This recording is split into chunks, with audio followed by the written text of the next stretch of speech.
anybody who would like to volunteer, we would be very happy to have your help. Okay, so now we're going to go inside the museum and I'm going to show you the furniture that actually belonged to the Kimballs. Okay. You'd like to follow me in? 3. Now we're inside the parlor of the Frank Kimball Museum. This is a photo of Frank. He was a kind of good-looking guy. He was only 5'1". They call him the man with the big ideas. He had a lot of big ideas. This is his wife, Sarah. Sarah was an educator and a godly woman. They supported all religions. In fact, they donated land to almost every church in National City so they could build their own churches. Sarah played the organ and they entertained their guests. This here is Sarah's organ. Pump organ, if you may. And these are her hymn books. She held private Bible study classes here as well. Now, the furniture is really interesting. You can see how low it was, how it's down to the ground, so you can see how short the people were. The average height of a man in those days was like 5'4", 5'5". I mean, and women were well under 5 feet. So, this chair right here is actually Frank Kimball's chair. Back in the Victorian era, the gentlemen had arms on their chairs, as such, and this is called a gentleman's chair.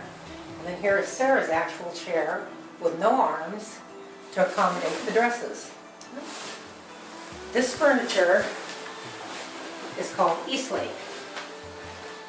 See how it's kind of straight on the top and it has this sort of carving in it, as compared to this style furniture, which is Rococo. It's more floral. Frank liked the Rococo style, and George, who was the mason builder, he liked the Eastlake style. So we have a combination of their furniture here. This, which you now today, you could go and you could buy a thing, what do you call them, and spray it on, whatever. A stencil, yes, that's the word I was looking for, thank you. But this is all hand painted because back in the day, wallpaper was very expensive. People couldn't afford to buy wallpaper, so they hand painted. This molding around the top looks like teeth. It's called dentile molding and was fashioned after Washington's first pair of teeth, which were made out of wood. Now, when the Kimballs first came to National City, they had plenty of money because they were successful business people in almost every field. This is a picture of Flora back here. Flora Kimball was married to Warren Kimball. Warren was the attorney. We have all of his law books in here and above here. He used to love to do woodwork. And he made this desk out of 5 different kinds of wood. And it's a partner desk.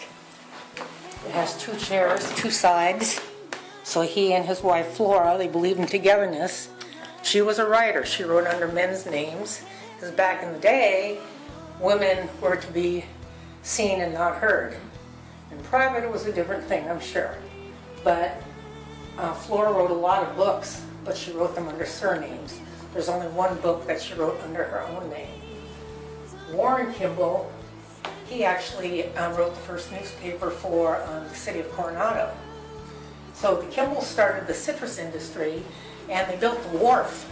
I told you about the wharf a little bit earlier, and it wasn't long after people started coming, they were advertising and everything, then they decided we need a railroad. So he found out that the railroad executives were in Philadelphia. So that little guy went horse and buggy, I don't know how many times, all the way to Philadelphia, and he convinced the railroad executives to put the first railroad terminus in Southern California in National City. So George Kimball, the mason block builder, he made the bricks in 1887 and built Brick Row across the street, which is now a national site It's where the tea house is, it's where the archives are. So if you'd like to follow me, we could maybe have a little cup of tea. We will be going into the dining room.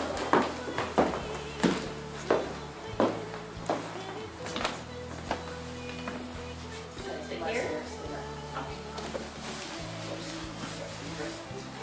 Okay, so this is the Kimball dining room.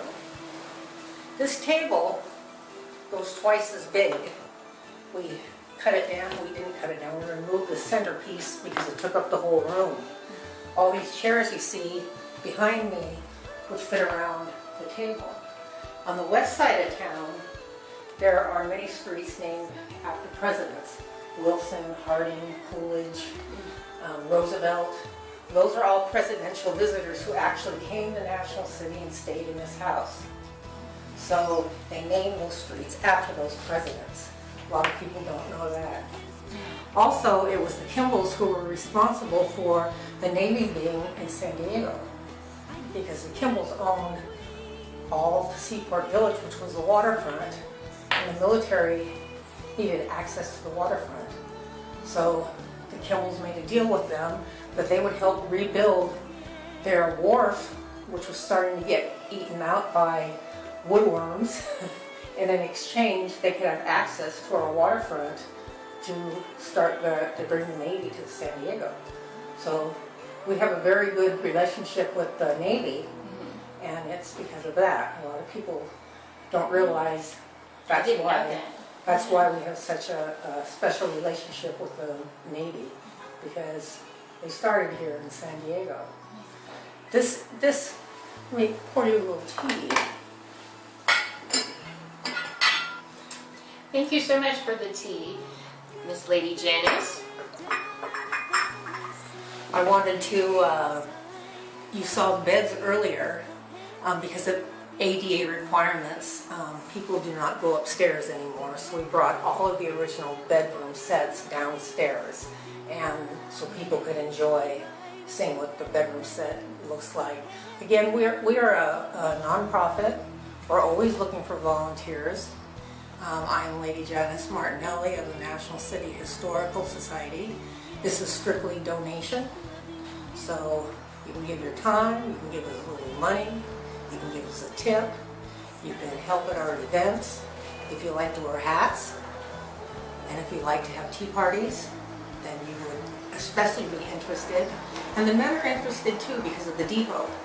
There's a lot of railroad history, and it all started here in National City since we have the first railroad terminus, which is also a nonprofit and by donation.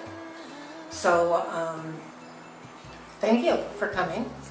And again, I'm Lady Janice Martinelli. I can be reached at 619-962-4128. And our address is 921 A Avenue in National City, almost at the corner of Plaza Boulevard and A Avenue. It's clearly marked Kimball Museum.